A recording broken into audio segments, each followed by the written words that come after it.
Hi guys! So today, ang aking schedule para magpatanggal ng warts. And on my way there, nag-angkas na lang ako kasi actually hindi ako familiar dun sa lugar or dun sa clinic kung saan ako pupunta para magpatanggal ng warts. And andito na ako!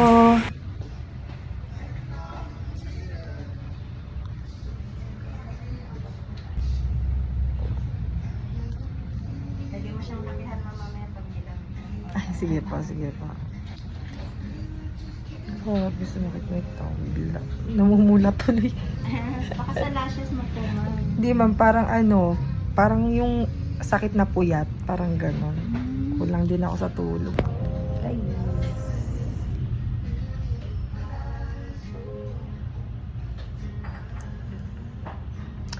Baby, yeah. May mga ano ka na rin pala dito, ma'am. Hindi na malalapan. Ito nga po.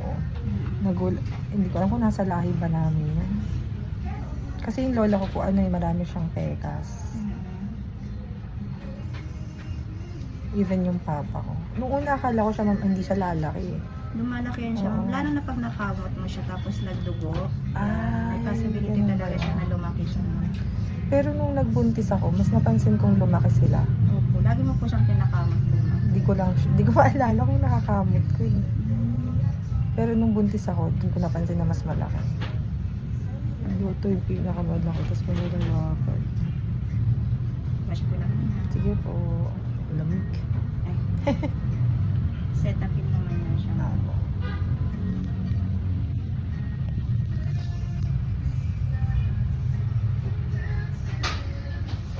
Para makita rin natin yung ibang mga ano. May mga naiiwan pa talagang maliliit. Kasi pagka hindi pa siya nawawas, hindi pa siya totally nakikita. Parang yung mga tagu-tago ko. Oo, ma'am. Lalo na pag naglalagay ka po ng powder or foundation, yan, natatangkang pa yung medyo maliliit na.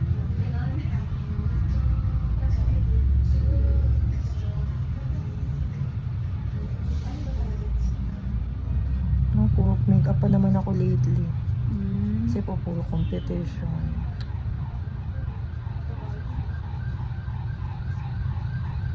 Competition naman ako. Sayaw po. Sumasayaw po kayo. Oh, dancer talaga ako. Mm.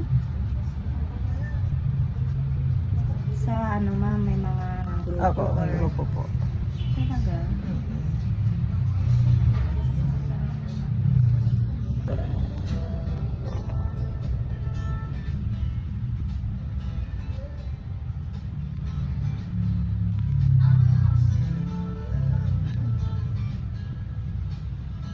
Nag-suggest nga sa akin, ma'am, yung parang, ang tawag doon, parang ointment something. Kasi Oo. cream ma'am. Oo.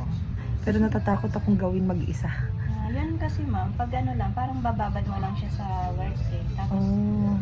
yung tendency nun, parang puputi lang yung words mo. Yung iba, siguro, natatagal sa Matagal talaga. init. Pero siya, Oo, kasi para siyang mahapdi. opo. Pero siya, para siyang mamamagalang yung words mo. Puputi yung kulay niya, pero Nandun pa rin siya. Opo, nandun pa rin siya ma'am.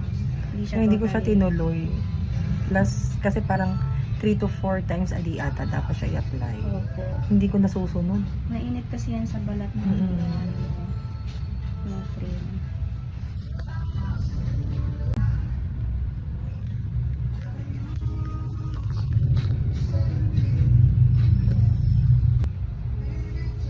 Marami ka pala sa forehead na nilagay.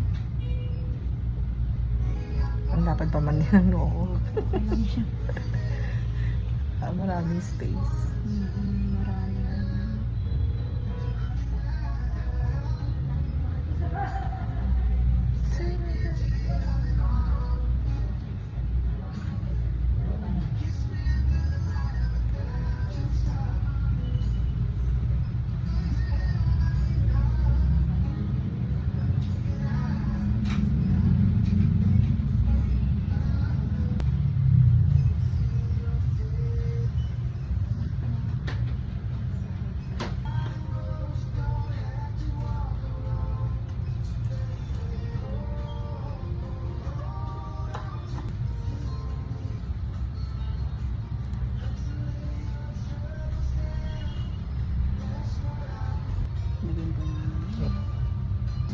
Nakailid ka.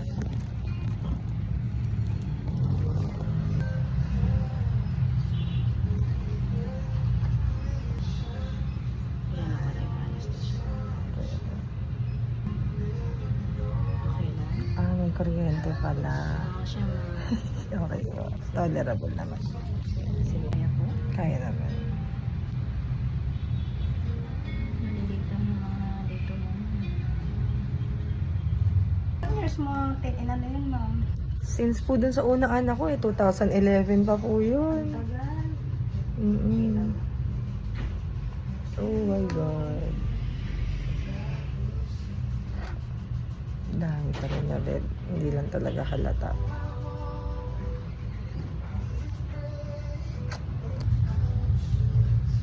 Pero buti hindi nga ganun karami pa ma'am. Pero kung buong mukha yan, lalong masakit siya.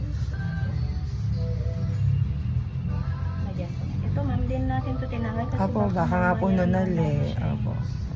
Hindi rin kasi ko sure. Akala ko nga rin po yan ng una, warts eh. Kasi mas mapusyaw siya sa ano ibang nunal ko. Iba kasi siya sa dito eh, yung dalawa rito. Mm. Iba yung texture niya. Tapos huwag ka na muna po muna mag-apply ng mga kung ano-ano sa Yes, face mo. ma'am. Antibiotic lang muna tsaka yung hydrocort po natin. Kailan po ina-apply itong antibiotic? Pagkahilamos? Or anong Yung araw po? ano siya ma'am, sa morning at saka evening po siya ma'am yung antibiotic. Yung matutulog ka na, Okay. pwede mo siyang applyan ma'am. Once a day lang po. Twice a day siya So, ma'am. umaga, Morning gabi. At saka evening po. Tapos po, yung hydrocort ma'am, pwede mo siyang dalhin kung araw-araw kang umaalis. In case mga tipo siya or magkaroon ng redness pa, pwede mo pa po siyang lagyan ng hydrocortisone ma'am na cream. Para hindi siya magkaroon ng pangangati. Pagka may ramdam ka na basta pag naramdaman po na tapik-tapik ngate, lang ma'am. basta pag nangate, pwede po siyang lagyan. Opo. Hindi ko rin nakala na meron din ako sa leg. Baka meron ka pa man sa body niya yan. So far, hindi ko alam. Kasi ito lang yung talagang invasive. Or pagka natingnan mo po sa bahay, para makita mo po. Para maano natin kung papatanggal mo sa next na ano yun. Yan, para sa kabilang side. Ito pa naman, hindi siya masyadong ano, kasi medyo kakulay mo siya yung ano, yung kumukulay ng bala. Kaya nga, di ko nga po ina-expect na ganito pala kadami. Opo. Hindi siya maano man pag hindi mo siya tutukan ng ilaw eh. Oh, Hindi mo siya ganun makikita. Opo.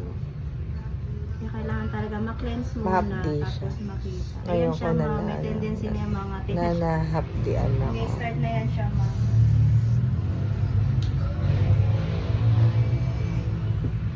Ano ko lang siya ma'am para hindi ka masyadong medyo oily sa face. Sige po.